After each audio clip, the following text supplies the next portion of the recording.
السلام عليكم ورحمة الله وبركاته. الحمد لله رب العالمين والصلاة والسلام على رسوله الكريم وعلى آله وصحبه أجمعين ومن تبعهم بإحسان إلى يوم الدين أما بعد. கண்ணியமிக்க அல்லாஹ்வின் நல்லடியார்களே, குர்ஆனில் கூறப்பட்ட நபிமார்களை பற்றி நம்ம தொடர்ந்து பார்த்துட்டு வரோம். அதில் நான்காவதாக சாலிஹ் நபியை பற்றியும் அவர்கள் அனுப்பப்பட்ட சமூகமாகிய சமூது கூட்டத்தினரை பற்றியும் சில தகவல்களையும் அல்லாஹ் குர்ஆனில் அவங்கள பற்றி சொல்லியிருக்கக்கூடிய அந்த ஆயத்துகள்லேருந்து நாம் அறிய வேண்டிய தகவல்களும் அவற்றிலிருந்து பெற வேண்டிய படிப்பினைகளை குறித்தும் இன்ஷா அல்லாஹ் சில விஷயங்கள் இன்று நாம் பார்க்க இருக்கிறோம். அல்லாஹ் தஆலா சாலிஹ் நபியை சமூத் என்கிற கூட்டத்தாரை நோக்கி அனுப்பணும். இதை பற்றி அல்லாஹ் குர்ஆனில் சொல்லும்போது 7வது அத்தியாயத்தில் 73வது வசனத்தில் சொல்கிறோம். وَإِلَى ثَمُودَ أَخَاهُمْ صَالِحًا قَالَ يَا قَوْمِ اعْبُدُوا اللَّهَ مَا لَكُمْ مِنْ إِلَٰهٍ غَيْرُهُ. சமூத் கூட்டத்தாரை நோக்கி அவர்களின் சகோதராகிய சாலிஹ் நபியை அல்லாஹ் தஆலா அனுப்பினான். அந்த சாலிஹ் நபி தன் சமூக மக்கள்கிட்ட சொன்னாங்க, நீங்கள் அனைவருமே அல்லாஹ்வை மட்டும் வணங்குங்கள். அந்த உண்மையான வணக்கத்திற்குரியனை தவிர்த்து வேறு எந்த ஒருவரையும் நீங்கள் உங்களுக்கு வணக்கத்திற்குரியன் கிடையாது. அல்லாஹ் மட்டும்தான் நீங்கள் வணங்கணும், வேறொரு வணக்கத்திற்குரியன் உங்களுக்கு இல்லை என்று என்ன செய்கிறாங்க சொல்கிறாங்க.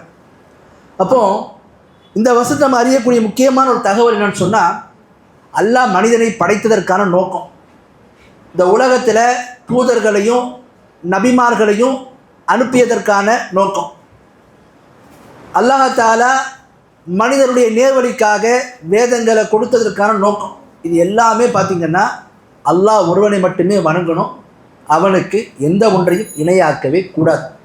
இதுதான் மனிதன் படைக்கப்பட்டதற்கான நோக்கமும் தூதர்கள் அனுப்பப்பட்டதற்கான நோக்கமும் கூட.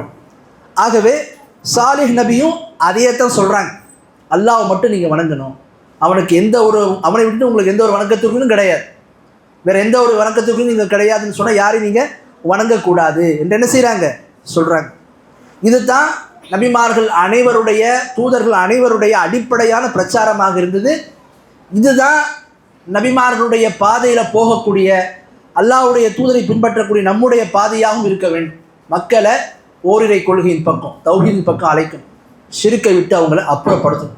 இதுதான் தலையாய பணி. ஆனால் இன்றைக்கி என்ன பார்த்திங்கன்னா, முஸ்லீம்கள் தங்களுடைய இந்த உலக வாழ்க்கையினுடைய வெற்றிக்கும் இந்த உலகத்தில் வாழும்போது அல்லாஹ் அவங்களுக்கு கொடுத்துருக்கக்கூடிய வாழ்க்கைக்கும் அவங்க வாழ்வதற்கு அவங்க உயர்வையும் அதே மாதிரி நிம்மதியையும் அவங்க அடைவதற்கு என்ன விரும்புகிறாங்கன்னு சொன்னால், இடஒதுக்கீடு வேணும், கல்வியில் இப்படி உயரணும், உலக கல்வியை அறியணும், இத்தனை பேர் டாக்டர் ஆகணும், இத்தனை பேர் இன்ஜினியர் ஆகணும், இத்தனை பேர் வக்கீல் ஆகணும், இது மாதிரி விஷயங்களை சொல்லித்தான் சமூகத்தினுடைய முன்னேற்றமும் சமூகத்தினுடைய வெற்றியும் இருக்கிறது என்கிற மாதிரி ஒரு விஷயத்தை செய்கிறாங்க சொல்கிறாங்க. சரி, ஒரு பக்கம் சொல்லிட்டு தௌஹீதுக்கு முக்கியத்துவம் கொடுக்குறாங்கன்னா தௌஹீதுக்கு முக்கியத்துவம் கொடுப்பது கிடையாது. எந்த அளவுக்கு ஆகி போயிட்டுன்னா, தௌஹீதை பற்றியெல்லாம் பேசினா இன்றைக்கி நம்மெல்லாம் என்ன செய்ய முடியாது, நமக்கு எதிராக விரோதிகள் எதிரிகள் ஒன்று சேர்ந்துட்டாங்க. அதனால் நம்ம தௌஹீதெல்லாம் ஒதுக்கி வச்சுட்டு நம்ம என்ன ஆக வேண்டிய பணியோ அதை நம்ம செய்யணும் என்கின்ற மாதிரி பிரச்சாரங்கள் செய்யப்படுது. இது முறையான தாவா கிடையாது, இது சரியான அழைப்பு பணியும் கிடையாது. நபிமார்களுடைய அழைப்பு பணி, அல்லாஹ்வுடைய தூதருடைய அழைப்பு பணி முதல்ல தௌஹீத் தான். அடுத்து இந்த வசனத்தில் அல்லாஹ் தஆலா சொல்கிறான், சமூக கூட்டத்தாருடைய அவங்களுடைய சகோதரர் யார், சாலிஹ் நபி. அப்போது சாலிஹ் நபி அல்லாஹ் தஆலா சமூக கூட்டத்தினருக்கு என்ன சொல்கிறான்னா அவங்களுடைய சகோதரர் என்று சொல்கிறான். அல்லாஹ் குர்ஆனில் தெரியப்படுத்துகிறான், இன்னமல் முஃமினூன இஹ்வா, ஈமான் கொண்ட மக்கள் தான் ஒருவருக்கொரு சகோதரி. ஈமான் கொண்ட மக்கள் தான் சகோதரராக இருக்க முடியும். ஒருத்தர் ஈமான் கொண்டவராக இருக்கார், இன்னொருத்தர் குஃபரில் இருக்கிறாருன்னா ஒருபோதும் அவங்கெல்லாம் சகோதரராக முடியாது. அப்புறம் எதுக்கு அல்லாஹ் இப்படி சொன்னான் என்று பார்த்தீங்கன்னா, இந்த இடத்துல அல்லாஹ் தஆலா சாலிஹ் நபியை அந்த சமூக கூட்டத்தினுடைய சகோதரர் என்று குறிப்பிடுவது மார்க்க ரீதியான சகோதரத்துவத்தை பற்றி சொல்லப்படலை, மாறாக அவங்களுடைய கோத்திரத்தார், அவங்களோட அந்த சொந்த பந்தம் கோத்திரம் என்ற அடிப்படையில் தான் அல்லாஹ் இந்த வாசகத்தை பயன்படுத்துகிறோம் அப்படின்றத நம்ம பார்க்கலாம். அடுத்து வாங்க, சாலிஹ் நபி இவங்க எந்த சமூக கூட்டத்தார் பக்கம் அனுப்பப்பட்டாங்கன்னா, அந்த சமூக கூட்டத்தார் எங்கே இருந்தாங்கன்னா மதீனாவிலிருந்து ஷாம் பிரதேசத்துக்கு மத்தியில் உள்ள பகுதியில் தான் வாழ்ந்துருக்கிறாங்க. அப்போ இந்த கூட்டத்தினை நோக்கி அல்லாஹ் அவங்களை அனுப்புகிறான். ஆனால் அந்த மக்கள் என்ன செய்கிறாங்க, அல்லாஹ் அவங்களுடைய அழைப்பை ஏற்றுக்கொள்ளலை, அவங்க செய்த அந்த பிரச்சாரத்தை ஏற்றுக்கொள்ளலை, அதை மறுக்கிறாங்க. இப்போ என்ன பண்ணுறாங்க, ஒரு டிமாண்ட் பண்ணுறாங்க, என்ன நீங்கள் உண்மையிலே அல்லாஹ்வுடைய தூதர்னா நபின்னா அத்தாட்சியை கொண்டு வாங்க என்று என்ன செய்கிறாங்க சொல்கிறாங்க. அப்போது சாலிஹ் நபி என்ன செய்கிறாங்க, ஒரு அத்தாட்சியை கொண்டு வருகிறார்கள். என்ன அத்தாட்சி? அல்லாஹ் குர்ஆனில் 7வது அத்தியாயத்தில் 73வது வசனத்தில் சொல்கிறான், கத் ஜாஅத்கும் பையினத்தும் மின் ரப்பிக்கும் ஹாதிஹி நாகத்துல்லாஹ் லக்கும் ஆய.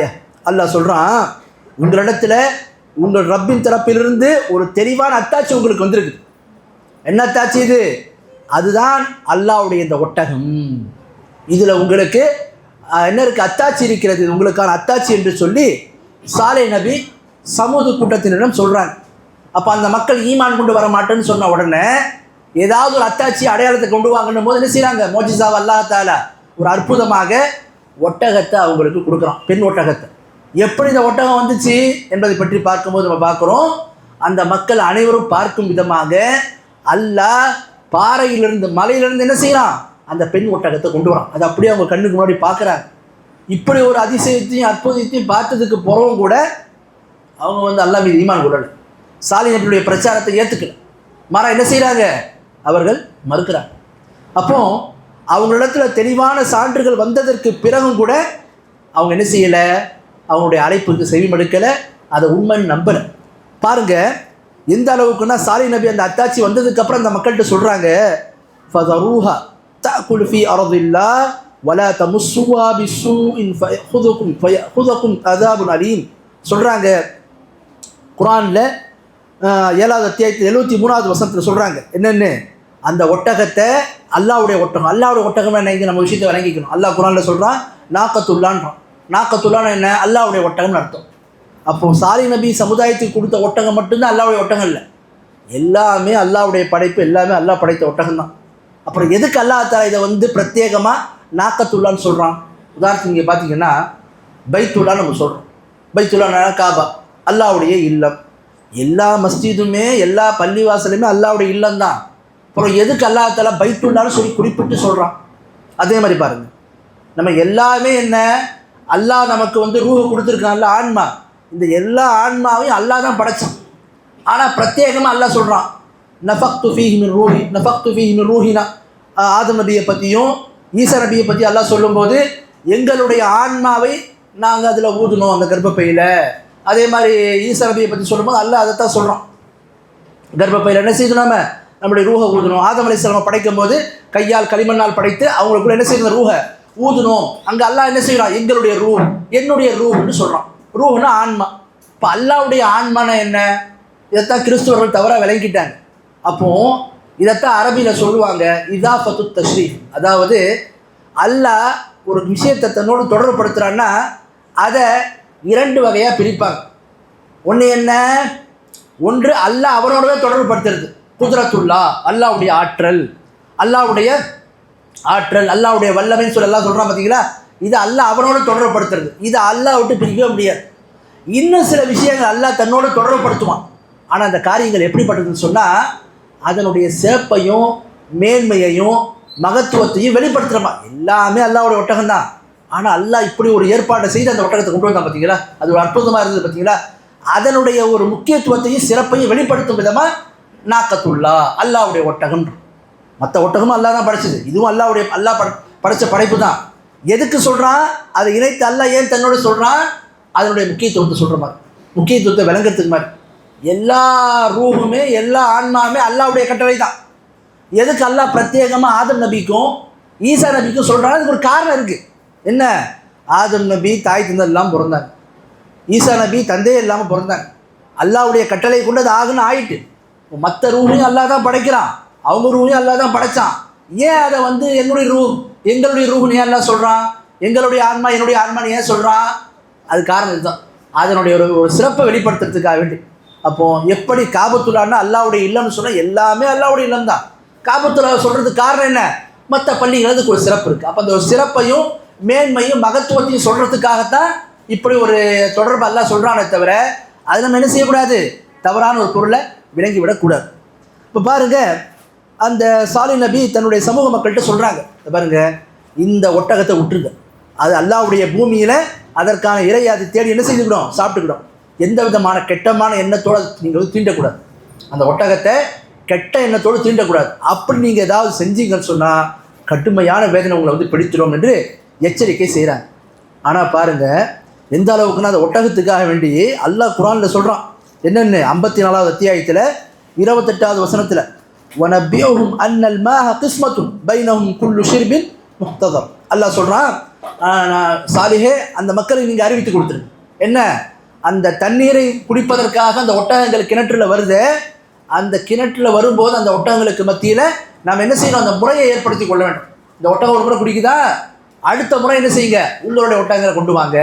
ரெண்டுத்தையும் என்ன செய்ய வேண்டாம், இணைக்க வேண்டாம். ஏன்னா அந்த ஒட்டகத்து பிரம்மாண்டமாக அது ஒரு அதிசய படைப்பாக இருந்ததுனால இது இவங்க தீங்கு எதுவும் விளைத்து விடலாம், எதுவும் பாதிப்பு ஏற்படுத்தலாம் என்றெல்லாம் அறிந்து என்ன செய்கிறாங்க, அதற்கு ஒரு முறை, மற்ற ஒட்டகங்களுக்கு ஒரு முறை என்கின்ற மாதிரிலாம் பிரிக்கிறாங்க. ஆனால் என்ன, இதெல்லாம் பார்த்தும் கண்ணில் பார்த்து அறிந்திருந்தும் என்ன செய்தாங்க, அவங்க அல்லாஹ் மீது ஈமான் கொள்ளலை. அதான் பாருங்கள் அந்த மக்கள் சொல்கிறாங்க, குர்ஆன் எல்லாம் சொல்லி காட்டுறான். 11வது அத்தியாயத்தில் 62வது வசனத்தில் என்ன சொல்கிறான்னா, யா சாலிஹ் கது குன்த ஃபீனா மர்ஜூவன் கப்ல ஹாதா. அல்லாஹ்வை பற்றி அவங்க மக்கள்கிட்ட சொல்லும்போது, மறுமையை பற்றி நினைவூட்டும் போது, அல்லாஹ்வுடைய அத்தாட்சியத்தை வந்து காட்டும்போது, இதையெல்லாம் வந்து பார்த்ததுக்கப்புறம் என்ன சொன்னாங்கன்னா, சாலிஹே நீங்கள் வந்து இந்த விஷயங்கள்லாம் சொல்கிறீங்களே, நபின்னு சொல்லி அல்லாஹ்வை நம்ம வணங்கணும்னு மட்டும்தான் வணங்குறோம், மற்றவங்க வணங்கக்கூடாதுன்னு சொல்கிறீங்களே, இதையெல்லாம் சொல்கிறதுக்கு முன்னாடி நாங்கள் உங்களை எப்படி நம்ம பார்த்தோம், எங்களில் ரொம்ப ஒரு விருப்பமானவராகவும் உங்கள் மீது நாங்கள் ஒரு நல்ல எண்ணம் வைத்தவராகவும் உங்களை பார்த்தோம். ஆனால் இப்போ நீங்கள் என்ன செய்றீங்க, எங்கள் தெய்வங்களை வணங்குவதற்கு நீங்கள் தடுக்கிறீங்க என்ற மாதிரி அவங்க சொன்னாங்க. அப்போ நமக்கு என்ன விளங்குதுன்னா, சாலிஹ் நபி அந்த மக்கள்கிட்ட மார்க்கத்தை எடுத்து சொல்கிறதுக்கு முன்னாடி வரைக்கும், அல்லாஹ்வை பக்கம் அழைக்கிறதுக்கு முன்னாடி வரைக்கும் அந்த மக்கள்கிட்ட எப்படி பார்த்தாங்க, அவங்க நல்ல மனிதர், சிறந்த மனிதர், ஒரு நல்ல எதிர்பார்ப்பு, நல்ல ஆதரவு, அவங்க மீது நல்ல ஒரு எண்ணம் வைத்திருந்தாங்க. எப்போ அல்லாஹ்வை பற்றியும் மார்க்கத்தை பற்றியும் மறுமையை பற்றியும் நினைவூட்ட ஆரம்பித்தாங்களோ அப்பவுமே என்ன ஆகிட்டாங்க, அவங்க தீயவர்களாக மாறிட்டாங்க. இது வந்து வெறும் காஃபிர்கள்ட்ட மட்டும் இல்லை, மார்க்கத்தை எடுத்து சொல்லும்போது, சத்தியத்தை எடுத்து சொல்லும்போது அது வந்து எப்படி இருக்குன்னு சொன்னால், மக்களுடைய மனநிலை காஃபிர்கள் எப்படி பார்க்குறாங்க, அவங்களுக்கு தோதுவாக இருக்கணும். என்ன நம்ம தெய்வத்தை இவங்க வந்து அதுக்கு எந்த விதமான வணக்கத்தையும் செலுத்தக்கூடாதுன்றாங்க, அல்லாஹ்வை மட்டும்தான் வணங்கணுன்றாங்க, நம்ம காலங்காலமாக முன்னோர்கள் வணங்கிட்டு இருந்தோம், இது என்னப்பா இதெல்லாம் விடணுன்றாங்க, இது வந்து நம்மளால் ஏற்றுக்கொள்ள முடியாது. இல்லை என்ன செய்கிறாங்க, மறுக்கிறாங்க. இப்போ சத்தியத்தை மறுக்கிறதுக்கு மனிதன் என்ன பண்ணுறான்னா, அவன் அசத்தியத்தில் உறுதியாக இருப்பதற்கு அவனுக்கு முன்னாடி ஒரு மனிதன் நல்லவனாக இருந்திருப்பான், அவன் மீது நல்லெண்ணம் இருந்திருக்கும். இதெல்லாம் இருந்தால் கூட ஒரு கட்டத்தில் அந்த சத்தியம் அசத்தியம் வரும்போது என்ன செய்கிறான், அவன் அந்த அசத்தியத்தை சரி காண்பதற்காக வேண்டி, அதை நிலைத்திருப்பதற்காக வேண்டி சத்தியத்தை சொல்லக்கூடிய அந்த மனிதன் மீது என்ன செய்கிறான், அவன் விமர்சனங்களை வைக்கிறான். இதே அந்த சத்தியத்தை சொல்கிறதுக்கு முன்னாடி அவங்க உயர்வானவராக இருந்தாங்க. ரசூலாவுக்கும் இதே நிலைமை தான். ரசூலா சொல்கிறாங்க, மக்கள் எல்லாம் அழைத்து, இந்த மலைக்கு பின்னாடி ஒரு பெரிய குதிரைப்படை உங்களை அழிப்பதற்காக வருதுன்னு சொல்லி நம்புவீங்களா? நீங்கள் உண்மையாலும் நீங்கள் நம்பிக்கைக்குரியவர், பொய்யே சொல்ல மாட்டீங்க, உங்களை போய் நாங்கள் எப்படி நம்பாமல் இருக்கோம், கண்டிப்பாக நம்புவோம். அப்படியா, அல்லாஹ் வந்து என்ன செஞ்சுருக்காங்க, நபியை அனுப்பியிருக்கான், அவனை மட்டும்தான் வணங்கணும், அவனுக்கு எதையும் இணையாக்காதீங்க. உடனே என்ன பண்ண, அவங்களுடைய கரங்கள் நாசமாட்டோம், ஏற்றுக்கொள்ள மாட்டோம் என்ற மாதிரி என்ன செய்தாங்க, அவங்க எதிர்த்தாங்க. அப்போது சத்தியத்தை சொன்னால் என்ன செய்கிறாங்க, அவங்க பார்வையில் சொல்லக்கூடியவங்க அவங்க வந்து கீழானவங்களும் ஆயிடுறாங்க. இதே மாதிரி காஃபிர்கள் மாதிரியே சில பேர் வந்து முஸ்லீம்கள்ட்டையும் சில பேர்கிட்ட பார்க்கலாம். எப்படின்னா, குறிப்பாக இந்த பள்ளிகளை நிர்வாகத்தில் இருக்கவங்க இவங்களாம் எப்படிப்பட்டவங்களாக இருக்கிறாங்கன்னா, அவங்களுக்கு தோதுவாக மார்க்கத்தை சொல்லணும், சொன்னால் வல்லவர் நல்லவர் நாளும் தெரிந்தவர்.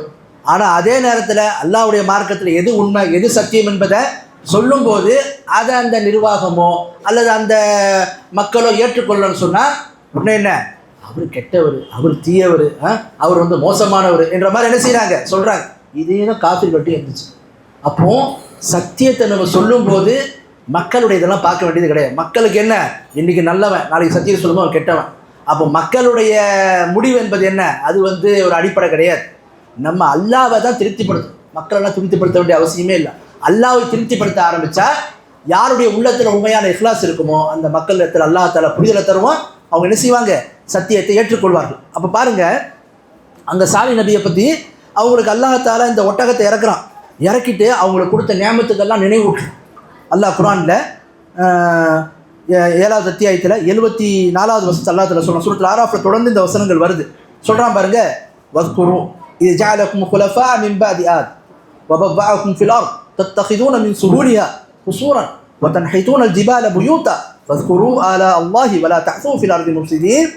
சாலிஹ் நபி அந்த மக்கள்கிட்ட சொல்கிறாங்க, பாருங்கள், அல்லாஹ் உங்களுக்கு அப்புறம் ஆதுக்கு அப்புறம் உங்களை ஹலீஃபாவாக ஆக்கிருக்கான். ஹலீஃபானா என்ன? ஒரு வழித்தோன்றலுக்கு அப்புறம் அடுத்து வரக்கூடியவங்க. சில பேர் ஹலீஃபானா தப்பாக விளங்கிட்டாங்க. ஹலீஃபானா அல்லாவுடைய ஹலீஃபா. அல்லாவுடைய ஹலீஃபாலாம் கிடையாது. எங்கேயுமே குர்ஆன் சொன்னாலும் அல்லாவுடைய ஹலீஃபான்லாம் அந்த வார்த்தை வரவே இல்லை. ஹலீஃபான்ற வார்த்தை வந்திருக்கு. அது என்ன அர்த்தம்? முன்னாடி வாழ்ந்துட்டு போனவங்க அடுத்து வரக்கூடிய தலைமுறை, அடுத்து வரக்கூடியவங்களுக்கு பின்தொடரக்கூடியவங்களுக்கு தான் ஹலீஃபான்ற அந்த வார்த்தை பயன்படுத்தப்படும். அப்போ தான் அதான் சொல்கிறாங்க பாருங்க, இதுக்கு முன்னாடி ஆது கூட்டம், யார்? ஹூத் நபி அனுப்பப்பட்டாங்களே, அந்த கூட்டத்துக்கு அப்புறம் அல்லாஹ் என்ன செஞ்சுருக்கிறான்? உங்களை அனுப்பியிருக்கான். அதை நீங்கள் நினைவு கூறுங்க. உங்களுக்கு அல்லாஹ் தஆலா பூமியில் என்ன செஞ்சுருக்கிறான்? இருப்பிடத்தை, வசிப்பிடத்தை அமைத்து கொடுத்துருக்குறான். நீங்கள் அந்த பூமியில் என்ன செய்கிறீங்க? மிக இலகுவாக அந்த பூமியில் மாளிகைகளை கட்டுறீங்க. மேலும் நீங்கள் மலைகளை குடைந்து அங்கே உங்களுடைய வசிப்பிடங்களையும் இல்லங்களையும் அமைத்துக் கொள்கின்றீர்கள்.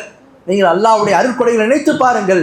பூமியில் நீங்கள் ஃபசாது பண்ணாதீங்க, பூமியில் நீங்கள் குழப்பம் செய்யாதீர்கள் என்று சொல்லி சாலிஹ் நபி என்ன செய்கிறாங்க? அவங்க மக்களுக்கு அறிவுரை சொல்கிறாங்க. அப்போ அல்லாஹ் தஆலா ஒரு தூதரை அனுப்பி அந்த மக்களுக்கு எவ்வளவு சத்தியத்தை எடுத்து சொல்லி ஒவ்வொரு அவகாசத்திலையும் அவங்களுக்கு அதை தெளிவுபடுத்துறதுக்கு அப்புறமும் அவங்க என்ன பண்ணுறாங்க? அதை ஏற்றுக்கொள்வது கிடையாது. அதாவது தான் ஒமா குன்னா முஅத்திபீன் ஹத்தா நபஅஸ ரசூலா. எந்த ஒரு சமுதாயத்தை அல்லாஹ் என்ன செய்ய மாட்டான்? அழிக்க மாட்டான். எப்போ வரைக்கும்? நபிமார்கள் அனுப்பி அந்த மக்களுக்கு தெளிவுபடுத்தாத வரைக்கும்.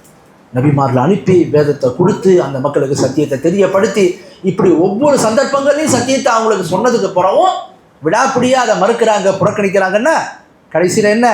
அல்லாஹ்வுடைய வேதனைக்கு அவங்க ஆளாவாங்க. அப்போ பாருங்கள், இப்படி அல்லாஹ் ஒட்டகத்தை கொடுக்குறான், கண்ணுக்கு முன்னாடி பார்க்குறாங்க, அது அவங்களுக்கு முன்னாடி இருக்குது, பார்த்து கூட திருந்தல அந்த மக்கள்.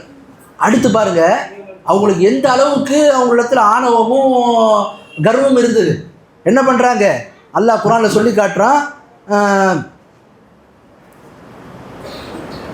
7வது அத்தியாயத்தில் 75வது வசனத்தில் அல்லாஹ் தஆலா சொல்கிறான், قال الملأ الذين استكبروا من قومه للذين استضعفوا لمن آمن منهم أتعلمون أن صالح مرسل من ربه قالوا إنا بما أرسل به مؤمنون. அல்லாஹ் சொல்கிறான், அந்த சமூக கூட்டத்தார்களில் யார் ரொம்ப ஆணவம் பிடித்தவர்களாக இருந்தார்களோ அவங்க என்ன செய்தாங்க? அந்த ஈமான் கொண்ட மக்களில் பலகீனமானவங்களாக இருக்கிறாங்களே அவங்ககிட்ட கேட்டாங்க, எப்பா சாலி என்பவர் அல்லாஹ்வின் புறத்திலிருந்து உங்களுக்கு தூதராக அனுப்பப்பட்டிருக்கிறார், நபியாக அனுப்பப்பட்டிருக்காங்க, நீங்கள் அறிந்து கொண்டீர்களா? உங்களுக்கு தெரிஞ்சிச்சு எல்லாமே, அவர் நபின்றது நீங்கள் ஏற்றுக்கிறீங்களே, அவர் நபியாக அனுப்பப்பட்டார் என்பதை அல்லாஹ்வின் புறத்தில் நீங்கள் அறிந்து கொண்டீர்களா என்று கேட்குறாங்க. அதுக்கு அந்த மக்கள் பதில் சொன்ன பாருங்க, ஆமாம். என்ன சொன்னாங்க? நாங்கள் அவர் கொண்டு வந்திருக்கக்கூடிய அந்த தூது செய்தியை நாங்கள் ஈமான் கொள்கிறோம் என்று என்ன செய்தாங்க? சொன்னாங்க. அப்போ இதை எதுக்காக வேண்டி சொன்னாங்க? அவங்க அல்லாஹ்வுடைய தூதரை பற்றி சொல்லும்போது, சாலிஹ் நபியை பற்றி சொல்லும்போது, அவரை தூதரை நீங்கள்லாம் ஏற்றுக்கிறீங்களா என்று அவங்க கேலி செய்யும் விதமாக, அவர்கள் கேலி செய்யும் விதமாக கேட்டாங்க. அப்போ தான் அந்த மக்கள் பாருங்கள் ஆமான்னு சொல்லலை. அவங்க என்ன எப்படி பதில் சொல்கிறாங்க பாருங்கள், கூடுதலான ஒரு பதில், ஆமாம் நாங்கள் அவங்க மீது உறுதியான ஈமானை நாங்கள் கொண்டு வந்திருக்கிறோம் என்று சொன்னாங்க அப்படின்றத நம்ம பார்க்கணும். இப்போ இங்கே நம்ம ஒரு விஷயத்தை விளங்குறோம். என்ன விளங்குறோன்னா, பொதுவாகவே நபிமாருடைய வரலாறு நீங்கள் பார்த்தீங்கன்னா, நூஹ் நபியாக இருக்கட்டும், அதே மாதிரி ஹூத் நபியாக இருக்கட்டும், அதே மாதிரி சாலிஹ் நபியாக இருக்கட்டும், இவங்க சொல்லக்கூடிய இந்த பிரச்சாரத்தை முதல்ல ஏற்றுக்கொள்ளக்கூடிய மக்கள் யாருன்னு சொன்னால், செவிமடுக்கக்கூடிய மக்கள் யாருன்னு சொன்னால், ஏழைகள், பாமரர்கள். பொதுவாகவே நபிமாருடைய வரலாறு நம்ம பார்க்குறோம். அவங்களுடைய அழைப்புக்கு முதல்ல பதில் தர்றது யார்? ஏழை மக்கள் தான். அதனால தான் நூஹ் நபிகிட்ட சொன்னாங்க, என்ன அவங்க கூட இருக்கிறவங்களாம் சாதாரணமாக இருக்கிறாங்க, ரொம்ப சிந்திக்கக்கூடியலாம் கிடையாது, இவங்களாம் அப்புறப்படுத்துங்க அப்படின்னா. அவங்களும் அப்புறப்படுத்த முடியாது, அவங்க ஈமான் கொண்ட மக்கள். அப்போ இதே தான் என்ன பண்ணாங்க? சாலிஹ் நபியுடைய சமுதாயத்திலையும் பார்க்கணும். அவங்க எப்படி பார்த்தாங்க? அந்த மக்களை இன்னும் எல்லாரும் இந்த சாதாரண ஏழ்மையில் உள்ளவங்க, வறுமையில் உள்ளவங்க, இவங்க தான் என்ன செய்கிறாங்க? இஸ்லாத்தை ஏற்றுக்கிறாங்க, ரொம்ப பலகீனமான மக்கள் தான் இஸ்லாத்துக்கு வர்றாங்க என்கின்ற மாதிரி ஒரு இது விஷயத்த சொல்கிறாங்க. அப்போ இங்கே நமக்கு என்ன விளங்குதுன்னா, பொதுவாகவே சத்தியத்தை நீங்கள் பார்த்தீங்கன்னா, ரசூலுல்லாஹ்வுடைய வரலாறு கூட பாருங்கள். அங்கே பெரிய பெரிய குறைஷிகளுடைய தலைவர்கள், பெரிய பெரிய செல்வந்தர்கள்லாம் இஸ்லாத்தை ஏற்றுக்கல ஆரம்பத்தில். யார் ஏற்றுக்கிறா? சாதாரண மக்கள் தான் ஏற்றுக்கிறாங்க. அடிமையிலாக இருக்கிறவங்க, ஏழ்மையில் உள்ளவங்க, வறுமையில் உள்ளவங்க, சாதாரண மக்கள் தான் முன்வராங்க. ஒரு சில பேர் வசதி வாய்ப்புகள் இருந்தாலும் பெரும்பான்மையாக வந்தது யார்? ஏழை மக்கள், பாமர மக்கள் தான். அப்போ இது நமக்கு என்ன விளங்குதுன்னா, சத்தியத்தை ஏற்கக்கூடிய விஷயத்தில் பாமரர்கள் என்ன செய்வாங்க? முன் வருவாங்க. ஏன்? பாமரர்கள் சத்தியத்தை ஏற்பதற்கு அவங்களுக்கு எந்த விஷயமும் தடையாக இருப்பது கிடையாது. அவங்களுக்கு எந்த ஒரு விஷயமும் தடையாக இருப்பது கிடையாது. அதே நேரத்தில் செல்வந்தர்களை பொறுத்த வரைக்கும் பார்த்தீங்கன்னா, அவங்க எப்படிப்பட்டவங்களாக இருப்பாங்க? அவருடைய அந்தஸ்து, அவங்களுடைய பதவி, மற்ற விஷயங்கள் என்னவாக இருக்கும்? அவங்களுக்கு சத்தியத்தை ஏற்பதை விட்டு தடுக்கும்.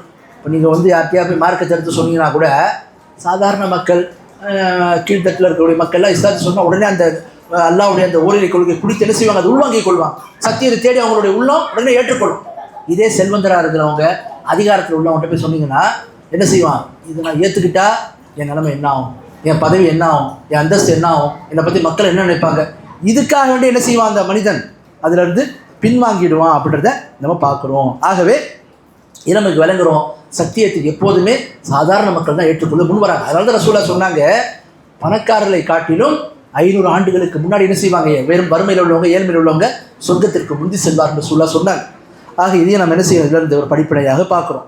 அடுத்து பாருங்க, அந்த சாலிஹ் நபி அந்த மக்கள்கிட்ட இவ்வளோ அத்தாட்சிகளை கொண்டு வந்ததுக்கு பிறகும் அந்த மக்கள் என்ன செய்கிறாங்கன்னு சொன்னால், அந்த ஒட்டகத்தை கொன்று விடுகிறார்கள். அதனுடைய காலை என்ன செய்கிறாங்க, தரித்து விடுகிறார்கள். அந்த ஒட்டகத்தை கொன்று விடுகிறார்கள். பிறகு அல்லாஹ் என்ன, அந்த மக்கள் மீது வேதனையை அனுப்புகிறோம். ஆக இப்படியாக அந்த சமூக மக்கள் என்ன செய்யப்பட்டாங்க, அழிக்கப்பட்டாங்க அப்படின்றத பார்க்கணும். அதாவது அல்லாஹ் குர்ஆனில் சொல்கிறான் பாருங்க, 7வது அத்தியாயத்தில் 77வது வசனத்தை சொல்கிறான், قد جاءتكم بينة من ربكم هذه ناقة الله لكم آية فذروها تأكل في أرض الله ولا تمسوها بالسوء فيأخذكم عذاب أليم. அப்போ என்ன பண்ணாங்க, இந்த மாதிரி அல்லாஹ்வுடைய ஒட்டகத்தை நீங்கள் என்ன செய்யாதீங்க, பூமியில் எந்த ஒரு கெட்ட எண்ணத்தோடு நீங்கள் தீண்டாதீங்க. அப்படி நீங்கள் செய்தீங்கன்னா கடுமையான வேதனை உங்களை வந்து பிடிக்கும்னு சொன்னாங்க. அந்த மக்கள் பாருங்க, فعقروا الناقة وعتوا عن أمر ربهم وقالوا يا صالح ائتنا بما تعدنا إن كنت من المرسلين. சொல்கிறாங்க பாருங்க, அந்த ஒட்டகத்தை கண்ணாடியே பார்த்துட்டு இது அல்லாஹ்வுடைய அத்தாட்சின்னு தெரிஞ்சதுக்கு பிறகும் அதை என்ன பண்ணுறாங்க, அதனுடைய காலை ஒருத்தவங்க போய் தரிக்கிறான். பிற சமூக மக்கள் ஒருத்தவங்கள சேர்ந்து என்ன செய்கிறாங்க, அதை கொலையும் செய்து விடுகிறார்கள். அந்த ஒட்டகத்தை கொன்று விடுகிறார்கள், அறுத்து விடுகிறார்கள். அல்லாஹ்வுடைய கட்டளை, ரப்பினுடைய கட்டளை அவங்க மீறினாங்க. இப்போ சாலிஹ் நபி சொல்கிறாங்க, நீங்கள் என்ன செய்யப்படுறீங்க, எந்த விஷயத்தை நீங்கள் செஞ்சுருக்கீங்க. அவங்க சொன்னாங்க, சாலிஹே நீங்கள் வந்து சொல்கிறீங்கல்ல, இதை நாங்கள் ஏதாவது பண்ணால் எங்களுக்கு ஏதாவது வேதனை வந்துடணும், எங்கே கொண்டு வாங்க பார்க்கலாம். அந்த மக்கள் முன்னாடி இவ்வளோ அத்தாட்சிகளை கொண்டு வந்து இவ்வளோ உபதேசங்களை சொல்லி இவ்வளோ அறிவுரையை சொன்னதற்கு பிறகும் அந்த மக்களுடைய ஆணவமும் தற்பெருமையும் அவங்களுடைய அந்த புறக்கணிப்பும் எந்த அளவுக்கு இருந்தது பாருங்கள். இப்போ அல்லாஹ் என்ன பண்ணுறான், இப்படி அல்லாஹ்வுடைய அந்த அத்தாட்சியை அவர்கள் கொலை செய்ததின் காரணமாக, அதை அழித்ததின் காரணமாக அல்லாஹ் குர்ஆனில் சொல்லி காட்டுறான். 7வது அத்தியாயத்தில் 78வது வசனத்தையும் 79வது வசனத்தையும், فأخذتهم الرجفة فأصبحوا في دارهم جاثمين. மிகப்பெரிய ஒரு பூகம்பம், பெரும் சத்தம் என்ன செய்தது, அவர்களை பிடித்தது. தங்களுடைய வீடுகளில் அவங்க முகம் குப்புற விழுந்து கிடந்தார்கள். தவல்ல அன்ஹும் வகால யா கௌமி லகத் அப்லக்துக்கும் ரிசாலத ரப்பி வனஸஹ்து லக்கும் வலாக்கின் லா துஹிப்பூன நாஸிஹீன். சொல்கிறாங்க சாலிஹ் நபி, அந்த சமூகத்தார் அழிக்கப்பட்டதுக்கு அப்புறம், சமூக மக்களே, என்னுடைய ரப்பினுடைய அந்த ஸ்தூதி செய்தி உங்களுக்கு நான் எத்தி வைத்தேன், உங்களுக்கு நான் உபதேசம் செய்தேன், ஆனால் உபதேசத்தை நீங்கள் என்ன செய்யலை, செவி மடுக்கவில்லை என்று சொல்லி வருத்தப்பட்டவர்களாக தன் சமூக மக்களை பார்த்து அவங்க சொன்னாங்க அப்படின்றத குர்ஆன் நல்லா தெரியப்படுத்துகிறான். ஆக நிமிக்க அல்லாஹ்வுடையவர்களே, சாலிஹ் நபியினுடைய அந்த சமூக கூட்டத்தார்கள் இப்படியாக அல்லாஹ்வுடைய அத்தாட்சியை கண்டும் அவங்க என்ன செய்யலை, ஈமான் கொள்ளலை. அவங்க தன்னுடைய ஆணவத்திலையும் புறக்கணிப்பிலும் உறுதியாக இருந்தார்கள். இறுதியாக அல்லாஹ்வுடைய அந்த அத்தாட்சியை அவர்கள் கொன்றதின் காரணத்தினால் அல்லாஹ்வுடைய வேதனை என்ன செய்தது, அவங்க மீது ஏற்படுத்தப்பட்டுச்சு. அப்போ அந்த வேதனை என்ன செய்தார்கள், அல்லாஹ் அவங்களுக்கு கொடுத்தா பெரிய பூகம்பங்களை சத்தத்தையும் கொண்டும் அல்லாஹ் அந்த மக்களுடைய உள்ளங்களை அப்படி என்ன செஞ்சான், அவங்களுடைய இதயத்தை நிறுத்திட்டான். இப்படியாக அவர்கள் அனைவருமே அந்த சத்தத்தையும் பூகம்பத்தையும் செவிமடுத்த உடனே அவர்கள் வீடுகளிலே முகம் குப்புற வீழ்ந்து கிடந்தார்கள் என்று சொல்லி அல்லாஹ் குர்ஆனில் தெரியப்படுத்துகிறான். இப்படியாக சாலிஹ் நபியினுடைய அந்த கூட்டத்தார்கள் அழிக்கப்பட்ட சம்பவத்தில் நமக்கு என்னென்ன படிப்பு என்பதையும் அல்லாஹ் இந்த வசனங்களை நமக்கு தெரியப்படுத்துகிறான். நம்ம எந்த விஷயத்தை சொன்னோமோ அதை சரியான முறையில் புரிவதற்கு அல்லாஹ் நம் அனைவருக்கும் அருள் புரிவானாக. அல்ஹம்துலில்லாஹி ரப்பில் ஆலமீன்.